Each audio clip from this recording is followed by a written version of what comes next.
নমস্কার।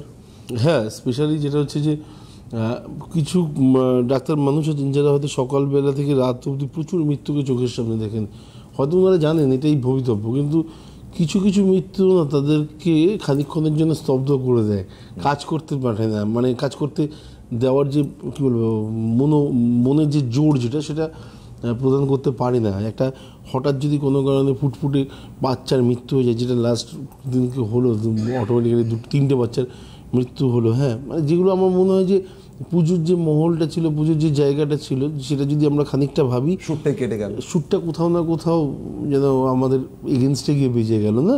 তো এটা আমরা কেউ চাই না। যার ফ্যামিলিতে গেছে, যে ফুটফুটে বাচ্চাটা গেছে, তার ফ্যামিলির লোকের উপলব্ধি হতে পারে খানিকক্ষণ ওই ফ্যামিলির লোকটার জায়গায়, বাবার জায়গায়, মার জায়গায় নিজেকে যদি কেউ বসাতে পারে না খানিক, মানে জাস্ট 1 মিনিটের জন্য, দেখবেন গায়ের লোমগুলো খাড়া হয়ে যাবে। তো এটা হচ্ছে বাস্তব। এবং আমরা ওই দূর থেকে ঠিক আছে, বা তারা হয়তো কোনো কারণে টাকা পাবে, এইসব অনেক কিছু হতে পারে, যাই হোক সেগুলো নিয়ে আমি যাচ্ছি না, কিন্তু মর্মান্তিক ব্যাপার, মানে মর্মান্তিক। হ্যাঁ, এবার যদি কেউ বলেন যে চন্দ্রগ্রহণ বা সূর্যগ্রহণের এফেক্ট, আমি আগেও বলেছি এর এফেক্টে কিচ্ছু যায় আসে না।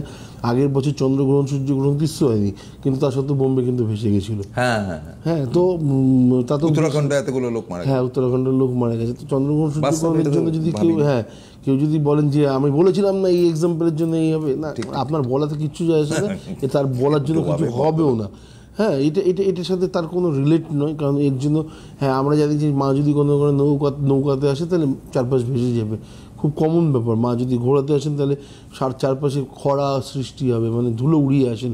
এবং মা যদি হাতের সাথে আসেন সবসময় ফলস্বরূপ শস্য শ্যামলা পৃথিবী দেখা যেতে পারে। তো এতগুলো পার্ট রয়েছে। মা যদি পালকিতে যায় তাহলে দোলা হতে পারে, মানে ভূমিকম্পর সৃষ্টি হতে পারে। তো এতগুলো পার্ট আমাদের মধ্যে জানা আছে। তো আপনি দেখুন, অটোমেটিক্যালি এটা হওয়ার ছিল, কিন্তু হ্যাঁ, কিন্তু যে জিনিসটা আমি আরেকবার বলি যে যার ফ্যামিলির মানুষগুলো গেছে বা বাচ্চাগুলো গেছে, তাদের সাথে মানে আমি ভাষায় হয়তো প্রকাশ করতে পারবো না। আমি জানি না এই প্রোগ্রামে এটা বলা উচিত কি না, তা সত্ত্বেও বলি যে কোথাও না কোথাও ভেতরে লাগলে পরে মুখ দিয়ে বেরিয়ে আসে কথাগুলো। হ্যাঁ, তো ওই সাময়িক লেগেছে, হয়তো তার জন্য হয়তো কষ্ট পাচ্ছি। আচ্ছা, এটা গেল একটা। দ্বিতীয় কথা হচ্ছে যে নৈসর্গিক, আমরা তো সন্তানের বাবা মা, একদম বাস্তব দাদা, বসুন্ধরা। এবং এটাকে কোনো কারণে, এবং আমরা প্রফেশনাল ওয়ার্ল্ডে এসেছি, মানে সেগুলো মানবো না। এটা কখনো হতে পারে? আমি বারবার করে বলছি, যার গেছে সেই তাকে সান্ত্বনা দেওয়ার হয়তো ভাষা নেই, নাম্বার 1। আর নৈসর্গিক আলোচনা নিয়ে আজকে মানে স্পেশালি আমরা জানি যে নৈসর্গিক আর সর্গিকের মধ্যে ডিফারেন্স কী আছে।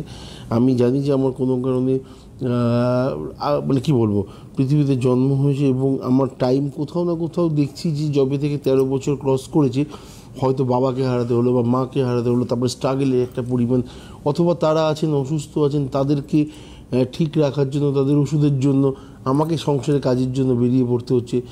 খুব স্ট্রাগল 40 বছর বয়স অবধি কন্টিনিউয়াসলি স্ট্রাগল করে একদিন প্রশ্ন করতে ইচ্ছে করলো ঈশ্বরকে যে আর কতদিন আমি এই স্ট্রাগলের মধ্যে থাকবো, কবে আমি ভালো দিন দেখবো। হ্যাঁ, তো এই যে যেদিনকে জিজ্ঞাসা করলেন, হয়তো দেখা গেল তার পরের দিন থেকে বা তার পরের বছর থেকেই আপনার কোথাও না কোথাও লাইফে একটা ইউটার্ন আসলো।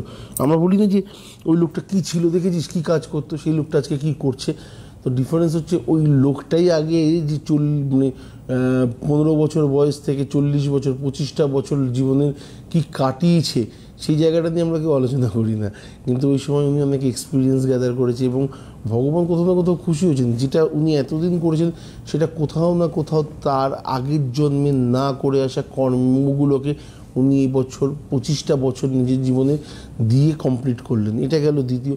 কিন্তু তার সাথে সাথে উনি পুণ্য লাভ কোথায় করলেন, যে বয়স্ক বাবা মার ওষুধের দরকার আছে বা ফ্যামিলিটাকে চালাতে হবে, সেই সম্পূর্ণ দায়িত্বটা পালন করলেন। ঈশ্বর খুশি, নিজেও খুশি, এবং তার ফলস্বরূপ সে কী পাচ্ছে, সে পাচ্ছে আগামী যদি 20 বছরও সে বাঁচে, আমি ধরে নিচ্ছি 60 বছর অবধি তার আয়ু আছে, সেই 60 বছর অবধি সে রাজার মতোই বাঁচবে, একদম কনফার্ম। এবং এই জায়গাটা হচ্ছে সবথেকে বড় জায়গা।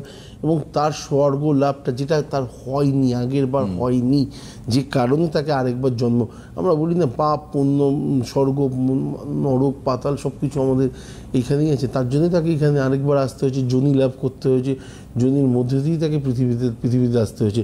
এবং আসার পরে তার ফলস্বরূপ সে কী পেয়েছে, সেই 25 বছর, যে 25 বছরের পাপ তার কাছে ছিল, বা কোথাও না কোথাও যে কর্মটা তার করে আসা উচিত হয়, মানে আসা হয়নি, সেই জিনিসটাকে উনি এবছরে সে কমপ্লিট করলেন। অনেকে বলেন যে দাদা আমি আমার ফ্যামিলিতে এমন কেউ আছে যে লাস্ট 7 বছর ধরে জেলে রয়েছে, আছে তো এরকম অনেক ফ্যামিলিতে রয়েছে। তো জেলটা কেন? একটা পার্ট লাইফের, প্রতিটা আগের জন্মে এমন কিছু কর্মের ফল যেটা হয়তো সম্পূর্ণ হয়ে ওঠেনি, সেটা এই জন্মে এসে করতে হচ্ছে। তো এরপর আপনি যখন পাপ মুক্ত হবেন, আমরা কেউ চাই না জেনে শুনে পাপ করতে, কিন্তু অনেক সময় হয়ে যায়। তো এবারে যদি আপনি একদম ক্লিয়ার থাকেন না, তাহলে অবশ্যই সেই জায়গাতে স্বর্গলাভের জায়গা যেটা নিয়ে স্বর্গিক ব্যাপারটা যেটা থাকে, নৈসর্গিক আর স্বর্গিক, তো এই দুটোর মাঝখানে ডিফারেন্স যেটা থাকবে, তার পরের ফলটা অবশ্যই আপনাকে হাতে হাতেই পেতে হবে। না, সেক্ষেত্রে আমার কথাটা